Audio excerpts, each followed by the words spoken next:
Good Saturday morning to you. Hope you're having a good morning. Hope you're having a good week. We are 6 days into May. Seems like May is going by, that's almost a whole week, right? Almost 1 week down, not quite, just almost. And May's 31 days, isn't it? So it makes it a little bit, feels a little bit longer. I hope feel longer. Anyway, I hope you're having a good day. And I hope you can tell my mind is all over the place this morning, right? But I'm going to try to just get to the point, give you something you can hold on to today, and get out of here. Right, so that's when we started this whole thing. Was we were inundated with so much crazy information, and now we know how crazy a lot of it really was. um, but and some of it we may never know, right? But I just wanted to, in a time when we started the Peace Out devotions, was right at just at the beginning of the pandemic, and we were getting inundated with just so much stuff. And I was like, okay, somebody's got to speak peace, right? And I just chose to be that person to do it, right? I'm going to speak peace. And the main reason I did it was because I needed peace, and I was like, Jesus didn't take his words back. He didn't say, I'm going to leave my peace with you until there's a pandemic, and then I don't know what you're going to do, right? No, he just said, I'm going to leave my peace here. Don't, and matter of fact, he says, don't let your heart be troubled. And that's a big don't. It's a little bitty word, don't.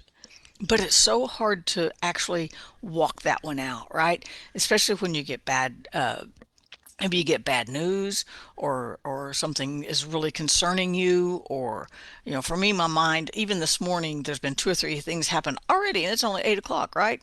And it's like there's all these things going on in my mind, and I have to just come back and just stop and go, stop, right? Jesus didn't take his peace back. He didn't put an exclusionary statement on anything in this word. He didn't say, you can trust me unless you're a caregiver. You can trust me unless you're a man in your 40s. I don't know. You can trust me unless you're a woman. You can trust me unless there's no unless in there. He just gave this to us. He said, here's my peace. Now don't let your heart be troubled. And then Paul tells us later to to let that peace reign in our hearts. That puts some work on us. That doesn't seem fair, does it? You're already upset. For me, I got all these things going through my mind. Oh my goodness, what am I going to do with this? How am I going to fix this? How am I going to get money for that? How am I going to do this? How am I going to do that? Oh my gosh, right? And I'm going through all these things, and I have to stop all of that process, because that's like a landslide or an avalanche. Once those thoughts get to rolling, they just get bigger and faster and bigger and faster and more destructive. And there has to come a point where we go, stop. I'm going to trust God. And sometimes you got to talk to yourself. It's like, Jeannie, yeah, I'm here. What? Stop. Let God handle it. But see, this isn't unique to us. This has been going on all through town. So this morning I was actually reading in Psalm 8. I was reading some really good stuff, right? That says he's made us a little lower than the angels, a little lower than God. He's crowned us with glory and honor. He put us in charge of everything he created, right? The majesty of his name fills the earth, and that's where I got my title, the earth filler, because he fills this earth with his glory. He fills this earth, that earth, the earth, the physical big blue marble planet hanging in the sky earth, with his glory. But he also fills this earth. The whole point was to fill this earth with his glory, with his peace, with his resurrection power, right? And so I'm reading all of that, and I glance over to chapter 10, Psalm 10, and the very first verse of chapter 10 is this: "Oh Lord, why do you stand so far away?" And I'm like, this is me. I found myself on the pages this morning, because in one moment I'm going, wow, this is so awesome. God fills me with his glory. Oh my God, what am I going to do? What, this is broken, or I messed this up, or I didn't have this when I needed it, or this, that. And the Bible almost has two different things on the same page, and it's probably the same psalmist. One saying, "You filled us with your glory. You're so wonderful." My message, "You've given us your peace."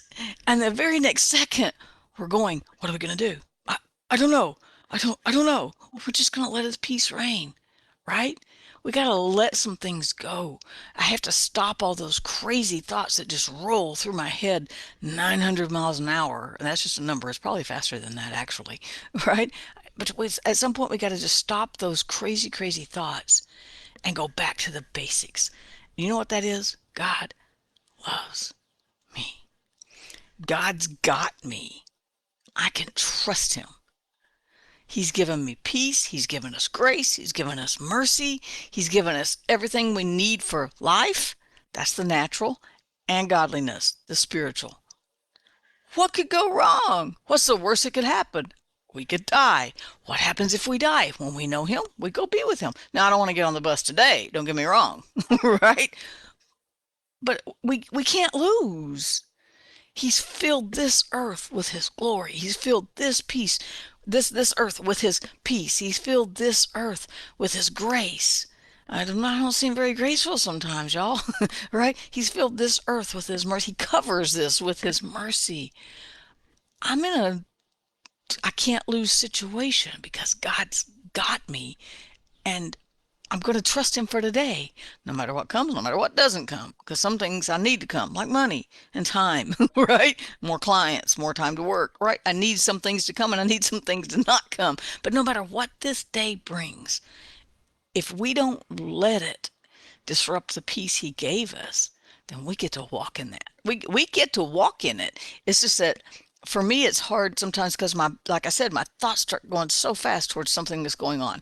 Maybe it's something taking care of Chris, maybe it's something to do with finances, maybe it's this crazy client that I blocked, right? Maybe it's and these things start coming in before I know it. That peace doesn't leak out because God didn't take it back, right? But I'm not letting it rain. And it can be a lot of work to slow this down and to remind my heart that God still got me. He didn't take his peace back. He didn't recall his mercy. He doesn't have a switch to turn off his grace. His grace is still sufficient for whatever comes today. Out there in the world or right here in this earth. Because this earth I have to remind myself, and I'm reminding you, this earth is filled with God's glory. We have, what does it say in 2 Corinthians, that he's revealing the face of Christ in our hearts? That's the whole point. Now we have that hope of glory. We have that hope of the eternally living with him in glory, covered by his mercy and his grace, living in his peace. But we have a lot of that right now in this clay pot, this earth. He's an earth filler, and he's filled us with his peace, with his grace and his mercy. It's up to us to choose to accept it and let the peace reign. Give us grace, room to move in our and work in our lives, and run to his mercy every day, right? Every second of every day, and just let him be an earth filler. And he's going to fill us with peace and grace and mercy. And so we can just peace out, right? Peace out, you guys. I hope it's something that made sense this morning. Have a great day, and I'll see you bright and early Monday morning.